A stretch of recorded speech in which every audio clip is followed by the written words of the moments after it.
నేను ఆవిష్కరించింది ఒక పుస్తకాన్ని కాదు, ఒక మస్తకాన్ని ఆవిష్కరించాను అనుకుంటున్నాను. ఎందుకంటే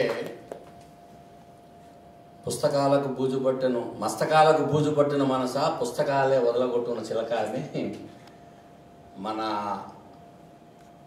మెదడులోనూ హృదయాల్లోనూ ఉన్నటువంటి బూజులను దులిపేటువంటిది కేవలం పుస్తకం అన్నమాట.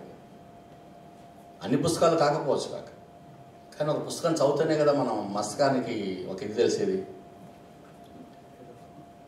వృథా నిజానికి ఇటువంటి ప్రయోగం రేణుకా ఇవాళ చేయగలిగేది, చేసింది. ఎందుకంటే ఇంతకుముందు ఈ పురాణ పాత్రలను తీసుకొని దానిని ఇవాళ సమాజానికి అనుగుణంగానో లేకపోతే పునర్మూల్యాంకనం చేసినటువంటి పుస్తకాలు వచ్చాయి. ఏదో యార్లగడ్డ గారి ద్రౌపది గురించో లేకపోతే మన మృణాలు రాసినటువంటి ఇతిహాసము ఇలాంటివి చాలా వచ్చాయి. కానీ ద్రౌపది మీద మనకు జరిగినటువంటి చర్చ కూడా తెలుసు. అకాడమీ అవార్డు వచ్చినందుకు దాని మీద ఎంత పెద్ద ఇది జరిగిందో కూడా మనకు తెలుసు. అంటే ఒక పాత్రని మనం చూసేటువంటి దృష్టికోణం ఒకటి ఉంటుంది దానికి. ఇది చాలా విశేషమైనటువంటి అంశం ఇది. ఎందుకంటే ఇది నిజంగా ఇందాక నేను అన్నా కదా, ఒక ఆలోచనాత్మకమైన ఒక మన మస్తకాలకి పదును పెట్టేటువంటి ఒక పుస్తకం ఇది. ఇటువంటి ప్రయోగం ముఖ్యంగా కవిత్వంలో ఒక దీర్ఘ కవితగా చేసినందుకు ముందుగా నేను రేణుకా ఇవాళని అభినందిస్తున్నాను. ఎందుకంటే పురాణం అన్న మాటకే పురా అపి నవం ఇతి అని దాని యొక్క వ్యుత్పత్తి అర్థం. అంటే పాతదైనప్పటికీ కొత్త విషయాన్ని చెప్పేది అని. పురా అపి నవం భవతి అని చెప్పి అందులో ఒక కొత్త అంశం ఉంటుంది. ఇన్నాళ్ళకి పురాణాలు ఇచ్చాయంటే దానికి కారణం అదే. దానికి ఇవాళ సమాజానికి భవిష్యత్తు కూడా వెళ్ళేటువంటి వ్యవహారం అందులో ఉంది కాబట్టి ఇవాళకి భారత భాగవత రామాయణాలు పురాణాలు నిలిచి ఉన్నాయి. కానీ వాటిని ఇవాళ మనం అందుకునేటువంటి పద్ధతి మారుతుంది, వాటిని అర్థం చేసుకునేటువంటి పద్ధతి మారుతుంది, దాని నుంచి మనం నేర్చుకుని మన జీవితాలను మలుచుకునేటువంటి పద్ధతి మారుతుంది. రామాయణం అన్న మాటలోనే ఉంది కదా, ఆయనము అంటే మార్గం, రాముడు నడిచిన మార్గం. అది మంచి మార్గమా చెడు మార్గమా ఎలాంటి మార్గం అన్నటువంటిది మన విశ్లేషణ బట్టి ఉంటుంది అది. కాబట్టి ఇవాళ ఒక అంశాన్ని తీసుకున్నప్పుడు నిజంగా దానికి తగ్గట్టుగానే అనుకున్న పురాణం అన్న మాటను కరెక్ట్గా తీసుకున్నారు. ఆ ప్రాచీనమైన దాంట్లోంచి ఒక కొత్త అంశాన్ని, అంటే అవాటి నుంచి ఇవాటి వరకు స్త్రీ యొక్క జీవితం ఎలా ఉంది దానిని చాలా అద్భుతంగా కవితాత్మకం చేశారు. అది చాలా కష్టమైనటువంటి విషయం. ఎందుకంటే అది ఇది ఉన్నట్టు కూడా. ఎందుకంటే అసలు ఒక పాత్రని నిజానికి దీనికి రెండో భాగం వస్తుంది, నేను చెప్తాను. అరుణాగా తప్పకుండా రాయాలి రెండో భాగాన్ని కూడా. ఎందుకంటే ఇది ఎంతవరకు వచ్చిందంటే కేవలం పుత్రుని కానీ అంతవరకు బాగా ముగిసిపోయింది. కానీ నిజానికి కుంతి తర్వాత పిల్లని ఎలా పెంచింది, చివరి వరకు ఒక్కటి ఎలా ఉండేది, ఒక అకుంఠిత అని పేరు పెట్టి దాన్ని దీర్ఘకావ్యం రాయొచ్చు. దానికి కారణం కావాల్సిన మీరు ఆవిడ మొట్టమొదటి నవల చదవండి. మన రైట్ ఆ పుస్తకం పేరు మంది అనాచ్ఛాదిత కథ. అనాచ్ఛాదిత కథలో ఒక స్త్రీ ఎట్లాగైతే ఇవాటి సమాజాన్ని పిల్లల్ని పెంచి వాళ్ళ అమ్మగారిని ప్రధానంగా తీసుకుని ఉండొచ్చు కాక సత్యవాణి గారు, కానీ ఆవిడకి ఎట్లాగ తన తర్వాత చేసింది. అలాగే కుంతికి కూడా రెండో భాగం వస్తుంది. దాన్ని అంటే ఇది ఒక విధంగా చెప్పాలంటే ఒక వేదనని నైరాశ్యాన్ని ఒక స్త్రీ జరుగుతున్నటువంటి అణిచివేతని ప్రతిబింబించినటువంటి రచన. అదే స్త్రీ నిలబడి ఒక అకుంఠితగా ఎట్లా జీవితాన్ని గడిపిందనేటువంటి రెండో భాగంగా రేణుకాయలు గారు తప్పకుండా పూనుకుంటారని చెప్పి నేను భావిస్తున్నాను. ఎందుకంటే అది చేస్తేనే దీనికి సమగ్రత వస్తుందని కూడా నేను చెప్తున్నాను. ఎందుకంటే ఇది చదివిన తర్వాత ఒక ఆందోళన కలుగుతుంది, మనకి ఒక భయోత్పాతమైనటువంటి కలుగుతుంది. వాస్తవంగా సమాజంలో జరుగుతున్నటువంటి స్థితి ఇవాళ కూడా ఉంది. వాళ్ళు కూడా ప్రజలు ఉన్నారు, వాళ్ళు కూడా కుంతిపుత్రులు ఉన్నారు.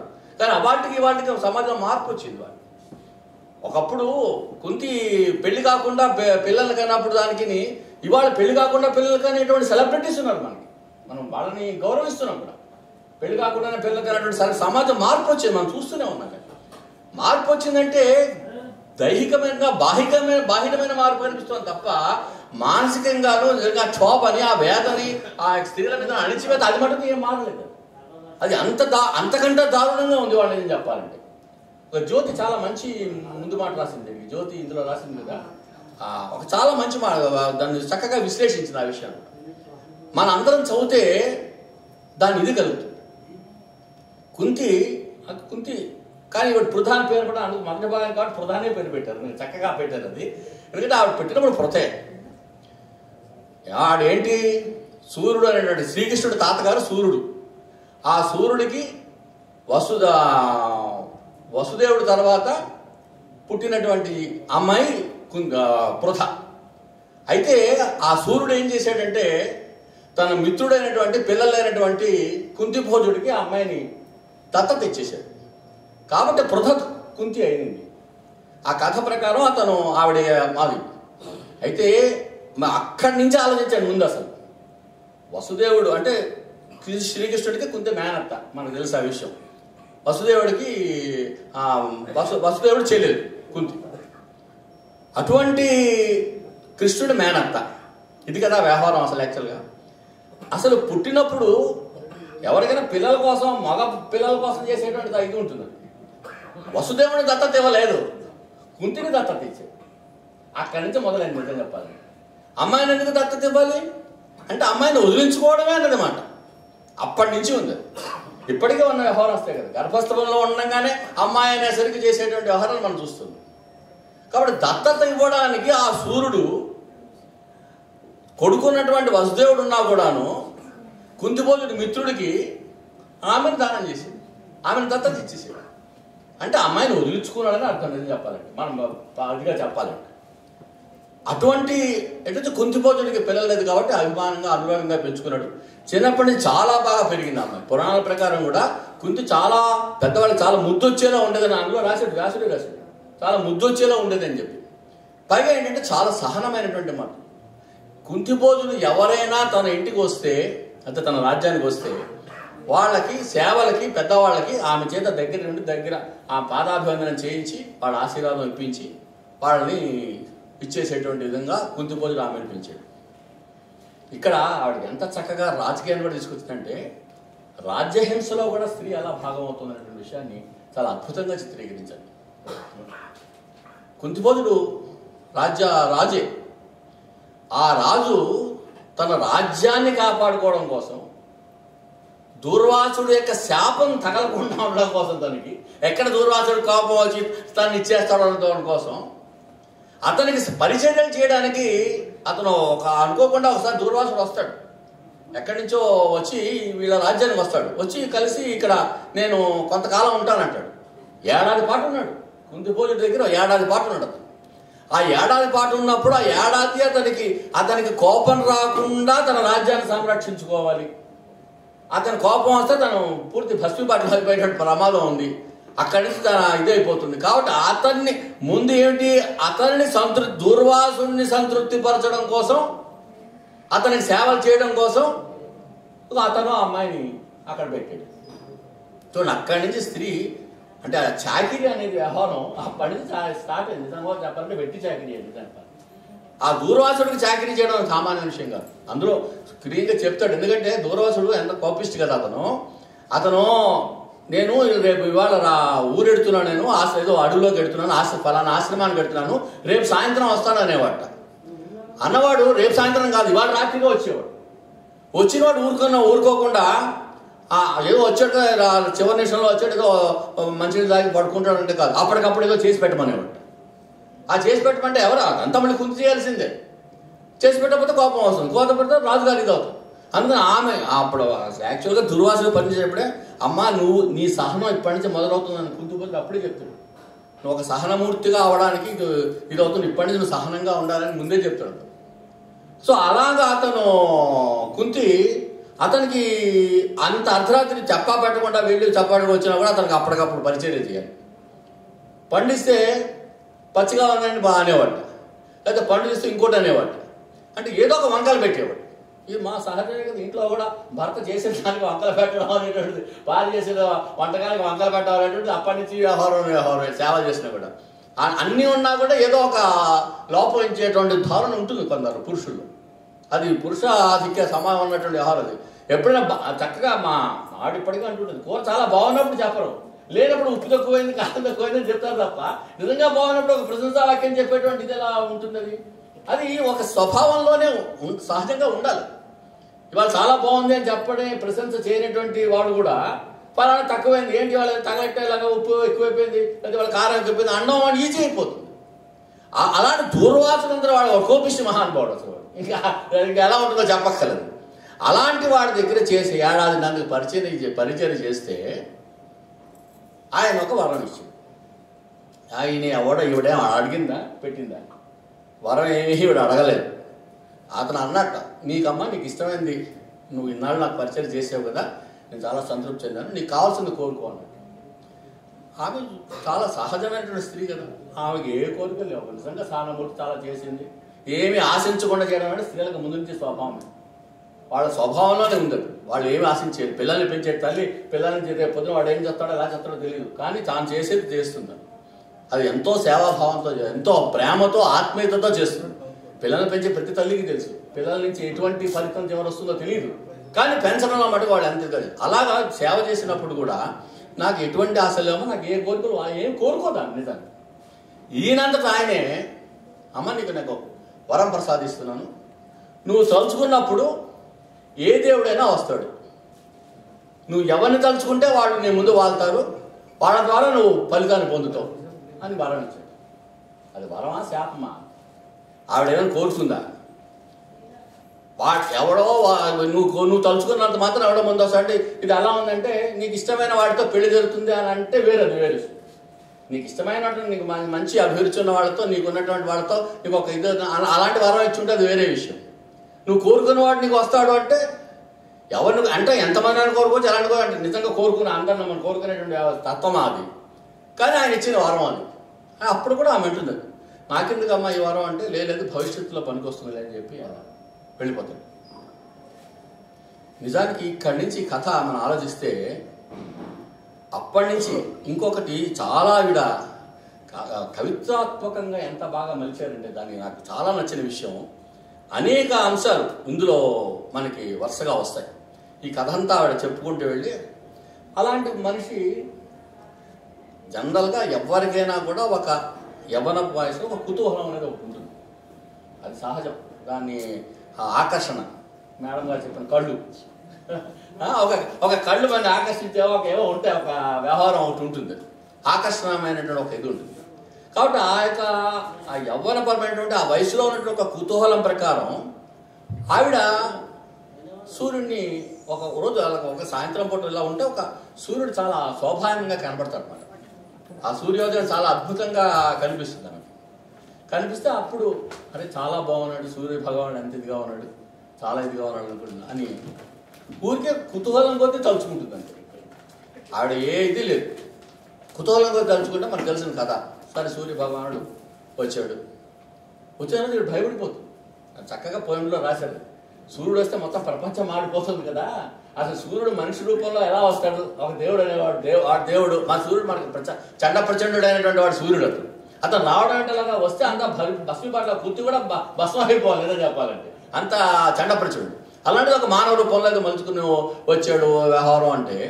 అతను వచ్చిన తర్వాత ఈమె చెప్తుంది, నేను కుతూహలం కొద్ది ఇచ్చాను, నాకు ఎటువంటి ఇది లేదు, మీరు వెళ్ళిపోండి అని బతిమాలుతుంది. అమ్మ మీరు వెళ్ళిపోండి, నాకే ఇది లేదు, నేను ఊరికే కుతూహలం కొద్ది ఇచ్చేసానంటే, నువ్వు ఎంత కుతూహలం కొద్ది చేసినా నేను వచ్చాక నా బాధ్యత నా పని నేను చేయాలంటాడు. అంటే వాడు బలవంతమే అంటాడు. నిజం చెప్పాలంటే పచ్చి భాష చెప్పాలంటే రేపు చేసేయడని అర్థం. నిజం చెప్పాలంటే అంటే ఆమె అంత బతిమాలుకుంది, నాకేం ఒక్కలు నేను కోరుకోలే, ఒక కుతూహలం కొద్ది మిమ్మల్ని రమ్మన్నాను, మిమ్మల్ని చూద్దాం మీకు ఇచ్చేసాను అని అంటే కూడా లేదు నేను వచ్చాక నేను వెళ్ళడానికి వీల్లేదని చెప్పి అక్కడ వ్యాసుడే రాశాడు. రవి ఎట్లాగో వచ్చాడు, అంశమంత్రులు వాళ్ళిద్దరి మధ్య సంభాషణ కూడా రాస్తాడు అక్కడ ఇదిలో వచ్చిన తర్వాత. సరే కర్ణుడు పుట్టడం, ఆవిడ వేదన, అదంతా మనకి చాలా ఇదిగా రాశాడు. అయితే ఆవిడ ఆ కుంతి పాత్ర యొక్క మనోగతాన్ని ఎంత చక్కగా తీసుకున్నారంటే అందులో మిళితం అయిపోయింది. అంటే ఆ కుంతి యొక్క వేదన, ఆర్తి, అక్కడ సేవ చేసిన భావం నుంచి ఒక కన్యగా ఉండగా పిల్లవాడు పుట్టడంతో కలిగినటువంటి అక్కడ ఆర్తి నుంచి నిజానికి ఇవాళకి ఆనాటికి చాలా తేడా ఉంది. అప్పుడు సమాజం ఇంకా ఇదిగా ఉంది. ఆ ఆర్తిని ఆ వేదనని ఇచ్చేసిన తర్వాత ఆవిడకి సంబంధం లేకుండానే పెళ్లి కూతురు. అక్కడ ఒక చాలా మంచి మాట రాశారు. నిజానికి ఎంత చిన్న చిన్న లైన్లు అయినా కూడా ఆ పొయిటిక్ ఎక్స్ప్రెషన్ ఎంత చక్కగా చెప్పారంటే కొన్ని మనం అది చెప్పకపోతే మనం ఇచ్చేయలేం. నేను కొంచెం ఒక 5-10 నిమిషాలు ఎక్కువ తీసుకుంటాను, అసలు వాళ్ళకి వదిలిపెడతాను. అదే వాళ్ళకి మీరు వదిలిపెడతాను, అందుకని వాళ్ళకి చెప్పేసరికే మీరు చేస్తాను. ఎందుకంటే నేను మొత్తం ప్రసంగించకూడదు, ఆత్మ ఆవిష్కరణ చేయాలి. అందుకని నేను చెప్తున్నాను. యాక్చువల్గా 1-2 మాటలు మటుకు నేను చెప్పి చేస్తాను అంతే.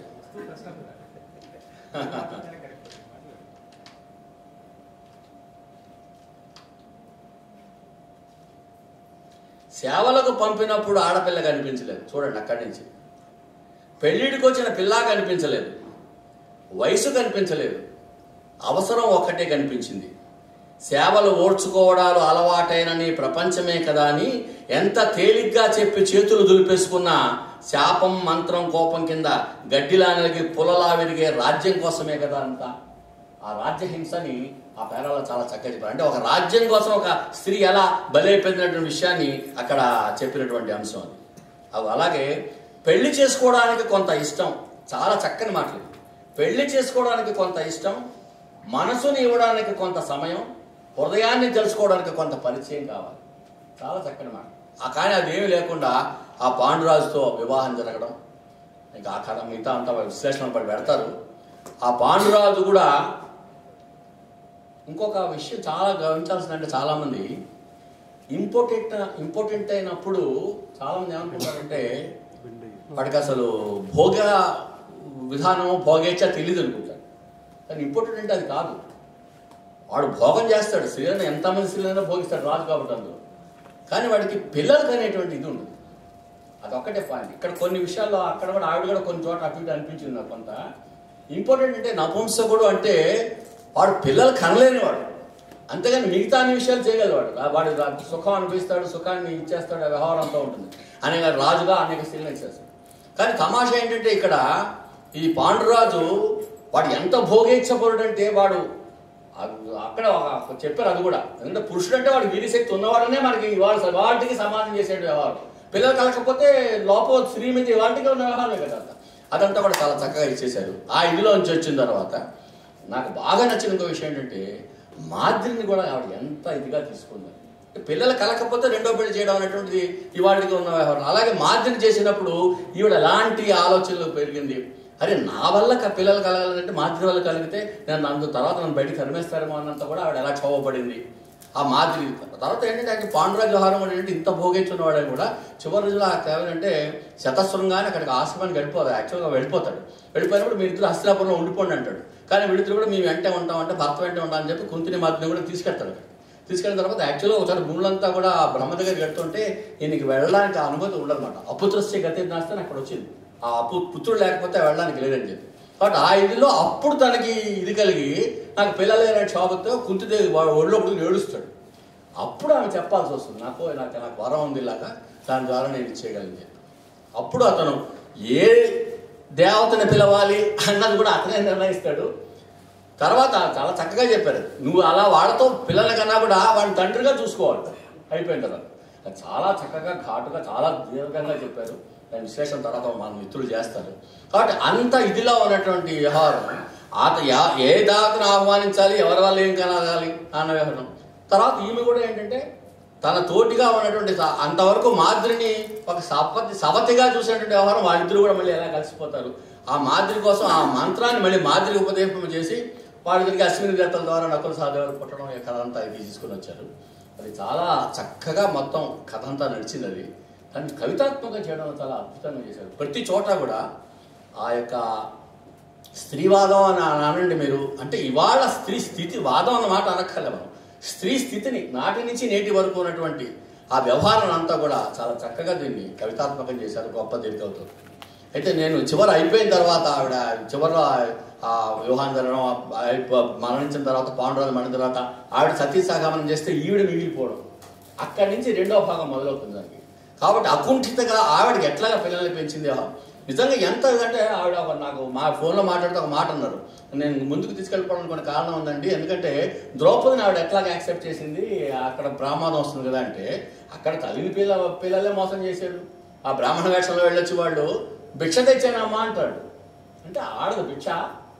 ద్రౌపదిని వివాహం చేసుకో పరిణయం ఆడి అర్జునుడు విల్లు విరిచి తీసుకొచ్చి భిక్ష తెచ్చానమ్మా అంటాడు. అంటే అక్కడ కూడా ఒక ఘోరమైన పదం. భిక్ష అంటే స్త్రీ భిక్ష.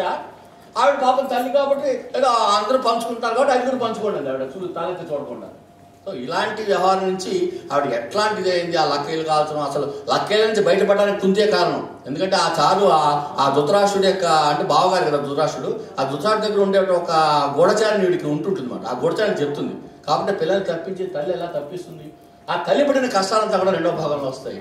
కాబట్టి ఒక అకుంఠితమైనటువంటి కుంతిని కూడా మళ్ళా మీరు తీసుకుని ఆ స్త్రీ యొక్క గొప్పతనాన్ని ధైర్యాన్ని చూపించేటువంటి ఆ అంశాన్ని కూడా రేణుకాయల గారు 2వ కథగా తీసుకోవాలని చేస్తూ కొంచెం ఎక్కువ సమయాన్ని తీసినందుకు మన్నించండి. కానీ నేను చెప్పకుండా ఉండలేకపోయాను. కాబట్టి ఇది చక్కగా అందరూ చదవాల్సినటువంటి కార్యం. అది చాలా ఇవాళ సంతోషకరమైన విషయం ఏంటంటే చాలా ఒక ఆత్మీయమైనటువంటి సమావేశంగా అనిపిస్తుంది. ఎందుకంటే అక్కడ వరలక్ష్మి గారు మేమంతా మలపెట్టుకోవాలని ఉన్నాం, ఆవిడ కూడా చెప్తూనే ఉంటాం. అంతా చిన్నప్పుడు అంతా కాలేజీలో పెరిగిన వ్యవహారం అంతా మేమందరం కూడా చాలా సంతోషం. ఆవిడ కవిత్వం నిజంగా మన ప్రసాదమూర్తి గారు చెప్పినట్టుగా చాలా చక్కటి కవయిత్రి ఆవిడ. అద్భుతమైనటువంటి అభివ్యక్తి ఉంది. అది ప్రసాదమూర్తి మెచ్చుకున్నాడంటే ఇంకా గొప్ప కవిత్వం అర్థం. ఎందుకంటే ఇవాళ ప్రసాదమూర్తి గొప్ప కవిత్వాన్ని మనం విశ్లేషించక్కర్లేదు, ఇవాళ చక్కగా మంచి చేసుకొచ్చాడు. కాబట్టి ప్రసాదమూర్తి లాంటి కవుల చేత, శివాజీ లాంటి కవుల చేత కూడా ప్రశంసలు అందుకున్నటువంటి రేణుకాయల గారిని నేను కూడా ప్రశంసిస్తూ నమస్కారం.